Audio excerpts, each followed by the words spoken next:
abroad. Kung hindi ka marunong magtabi para sa iyong sarili, uuwi kang pulubi. Walang salitang, pagod na ako sa isang magulang na OFW.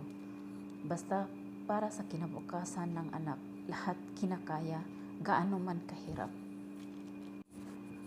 Abroad, salitang masarap pakinggan, pero dyan mo din mararanasan ang paghihirap na di mo inaasahan.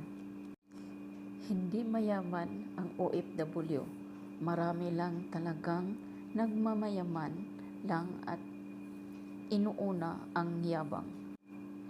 Mabuti pa si Salary, buwan-buwan umuwi ng Pinas, ang nagtatrabaho taon bago makauwi.